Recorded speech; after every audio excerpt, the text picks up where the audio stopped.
ಪುತ್ತೂರಿನ ದರ್ಬೆಯಲ್ಲಿ ನಡೆದ ಗಲಾಟೆ ವಿಚಾರದ ಬಗ್ಗೆ ಮಾಜಿ ಸಂಸದ ನಳಿನ್ ಕುಮಾರ್ ಕಟೀಲ್ ಪ್ರತಿಕ್ರಿಯೆ ನೀಡಿದ್ದಾರೆ. ಅವರು ಮಾಧ್ಯಮದ ಪ್ರತಿನಿಧಿಗಳ ಜೊತೆ ಮಾತನಾಡಿ, ಇಂತಹ ಘಟನೆ ನಡೆದಿರುವುದು ಖಂಡನೀಯ. ಪುತ್ತೂರಿನಲ್ಲಿ ಇತ್ತೀಚಿನ ದಿನಗಳಲ್ಲಿ ನಡೆಯುತ್ತಿರುವ ಕೆಲವೊಂದು ಘಟನೆಗಳು ಇಲ್ಲಿ ತಾಲಿಬಾನ್ ಸಂಸ್ಕೃತಿ ಇದೆಯೇ ಎಂಬ ಅನುಮಾನವನ್ನ ಹುಟ್ಟಿಸುತ್ತಿದೆ. ರಾಜ್ಯದಲ್ಲಿ ಕಾಂಗ್ರೆಸ್ ಆಡಳಿತ ಬಂದ ಮೇಲೆ ಈ ರೀತಿಯ ಘಟನೆಗಳು ನಡೆಯುತ್ತಿವೆ. ಪುತ್ತೂರಿನ ಶಾಸಕರು ಮತ್ತು ರಾಜ್ಯದ ಗೃಹ ಸಚಿವರು ಈ ಬಗ್ಗೆ ಮೌನವೇಕೆ? ಪೊಲೀಸರು ಹಲ್ಲೆಗೊಳಗಾದವರ ಮೇಲೆ 307 ಕೇಸ್ ಹಾಕಿದ್ದಾರೆ. ಆದರೆ ಹಲ್ಲೆ ಮಾಡಿದವರ ಮೇಲೆ ಯಾವುದೇ ಕೇಸ್ ಹಾಕಿಲ್ಲ. ಇದು ಹಾಸ್ಯಾಸ್ಪದ. ಇದು ಯಾವ ರೀತಿಯ ಕಾನೂನು ಎಂದು ಪ್ರಶ್ನಿಸಿದ್ದಾರೆ. ಈ ಕೂಡಲೇ ಹಲ್ಲೆ ಮಾಡಿದವರ ಮೇಲೆ ಕೇಸ್ ದಾಖಲಿಸದಿದ್ದರೆ ಬಿಜೆಪಿ ಹೋರಾಟ ಮಾಡಲಿದೆ. ಮುಂದಕ್ಕಾಗುವ ಎಲ್ಲಾ ಘಟನೆಗಳಿಗೆ ಸರ್ಕಾರವೇ ಜವಾಬ್ದಾರಿ ಎಂದರು. ಇನ್ನು ಇದೇ ಸಂದರ್ಭದಲ್ಲಿ ನಳಿನ್ ಅವರು ಗಲಾಟೆಯಲ್ಲಿ ಹಲ್ಲೆಗೊಳಗಾದ ಅಂಜನಾ ಪೈ ಅವರು ದಾಖಲಾಗಿರುವ ಖಾಸಗಿ ಆಸ್ಪತ್ರೆಗೆ ಭೇಟಿ ನೀಡಿ ಅವರ ಆರೋಗ್ಯ ವಿಚಾರಿಸಿದರು.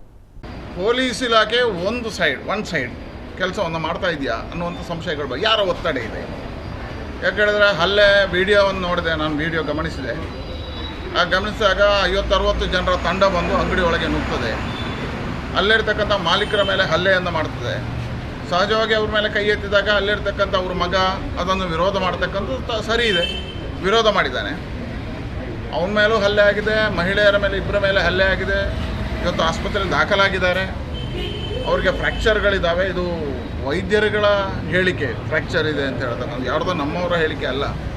ಅದರ ವೈದ್ಯಕೀಯ ಪರೀಕ್ಷೆಗಳನ್ನು ಮಾಡಿದಾಗ ಹಲ್ಲೆ ಆಗಿರುವಂಥದ್ದು ಮತ್ತು ಫ್ರ್ಯಾಕ್ಚರ್ ಆಗಿರ್ತಕ್ಕಂಥದ್ದು ಸ್ಪಷ್ಟ ಆಗಿದೆ.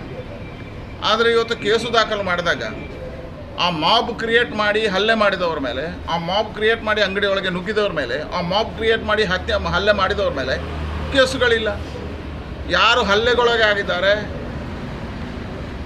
ಯಾರು ಆ ಘಟನೆಯಲ್ಲಿ ಇದಕ್ಕೆ ನೋವಾಗಿದೆ, ಅವ್ರ ಮೇಲೆ ಇವತ್ತು 307 ಕೇಸ್ ಹಾಕಿದ್ದಾರೆ. ಒಂದು ಮಹಿಳೆ ಮೇಲೆ 307, ಒಬ್ಬ ಹುಡುಗನ ತಪ್ಪಿದ್ರೆ ಬಂಧಿಸಿದ್ದಾರೆ. ತಪ್ಪಿ ನಾವೇನದನ್ನು ಸಮರ್ಥನೆ ಮಾಡ್ತಾ ಇಲ್ಲ. ಆದರೂ ಆ ಘಟನೆ ಅವ್ರ ಅಂಗಡಿಗೆ ನುಗ್ಗಿದ ಮೇಲೆ ಆಗಿರುವಂಥ ಘಟನೆ. ಹೋಗಿ ಎಲ್ಲ ಹೊಡೆದಿಲ್ಲ, ಆದರೆ ಅವನ ಮೇಲೆ 307. ಸರಿ, ಅವ್ರ ಮೇಲೆ 307 ಹಾಕಿದ್ರಿ, ಹಲ್ಲೆ ಮಾಡಿದ್ರ ಮೇಲೆ ಯಾಕೆ ಕೇಸ್ ತಗೊಳ್ಳಿಲ್ಲ? ಯಾವ ರೀತಿಯ ಕಾನೂನು ನಿಮ್ಮದು? ಯಾವ ರೀತಿಯ ಕಾನೂನು ಸುವ್ಯವಸ್ಥೆ ಇದು? ಕೇವಲ ಒಂದು ಮತದ ಮೇಲೆ, ಒಂದು ಧರ್ಮದ ಮೇಲೆ ಮಾಡತಕ್ಕಂಥ ಕೇಸುಗಳನ್ನು ಹಾಕತಕ್ಕಂಥ ಕ್ರಿಯೆಗಳಾಗಿದ್ದಾವೆ. ಹೇಳಿದರೆ ಇದಕ್ಕೆ ಯಾರ ಒತ್ತಡ ಇದೆ ಅನ್ನೋಂಥದ್ದು ಸ್ಪಷ್ಟ ಆಗಬೇಕು. ಇದರ ಹಿಂದೆ ಯಾರ ಕೈವಾಡಗಳಿದ್ದಾವೆ ಅಂತ ಹೇಳುವಂಥದ್ದಾಗಬೇಕು. ಏನು ತಾಲಿಬಾನ್ ಸಂಸ್ಕೃತಿಯನ್ನು ವಿಸ್ತಾರ ಮಾಡೋದಕ್ಕೆ ಹೊರಟಿದ್ದೀರಿ ನೀವು? ಈ ರಾಜ್ಯದಲ್ಲಿ ಮತ್ತೆ ಇಂತಹ ಘಟನೆಗಳನ್ನು ಮಾಡ್ತಕ್ಕಂಥ ಪ್ರಯತ್ನಗಳನ್ನು ನೀವು ಮಾಡ್ತೀರಾ ಅನ್ನುವಂಥ ಪ್ರಶ್ನೆಗಳನ್ನು ನಾವು ಕೇಳ್ತೀವಿ.